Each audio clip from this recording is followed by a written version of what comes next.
Hello everybody and welcome back to another video on my channel.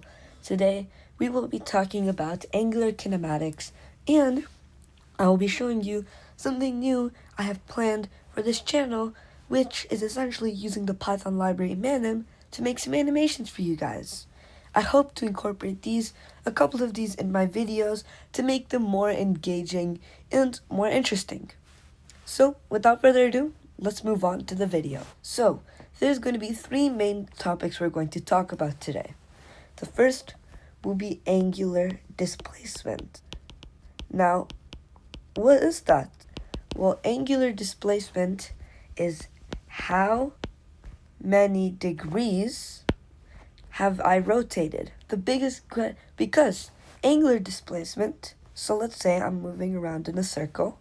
Oh, that was a bad circle. Let me redraw that. Now, if I'm moving around the circle, and this is our starting position, I can either move around, I'm going to move around the circle and cover a linear distance of s, or it's the same as covering an angular distance of theta.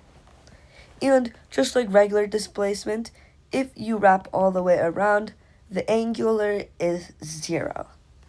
So that's essentially what angular displacement is. And it's related to regular displacement by s is equal to the radius of the circle times the angular displacement. And over here, I'm going to introduce my first animation.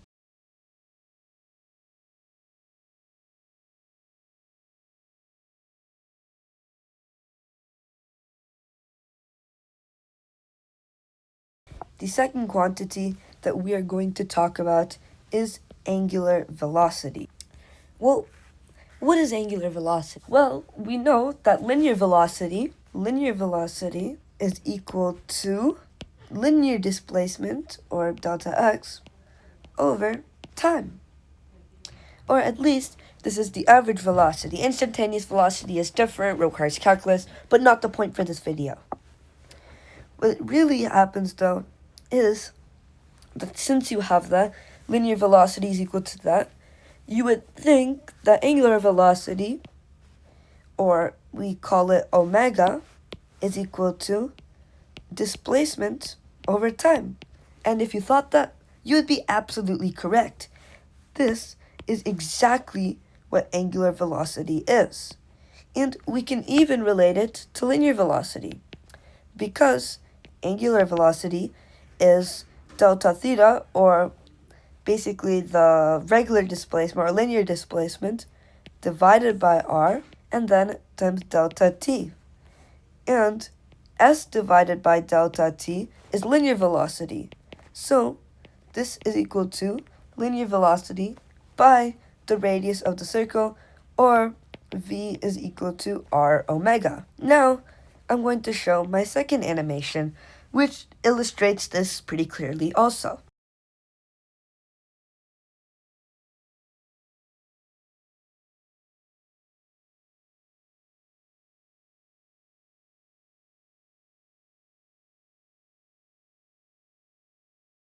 For our final thing, we are going to have angular acceleration. This follows pretty much the same pattern as the other one.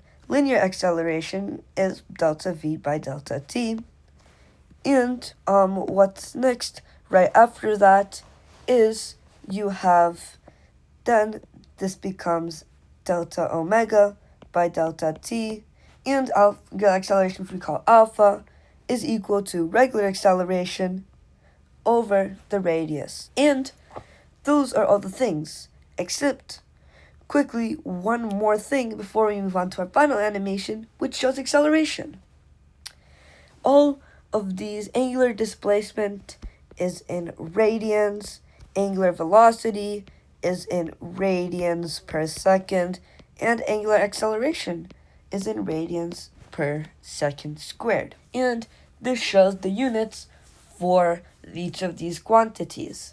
So now let me show you my final animation displaying angular acceleration.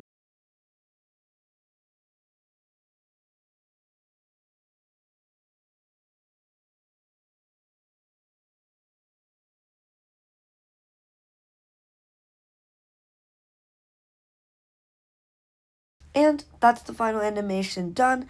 Thank you so much for watching this video. It's really, really helpful to me and everyone who watches to the end.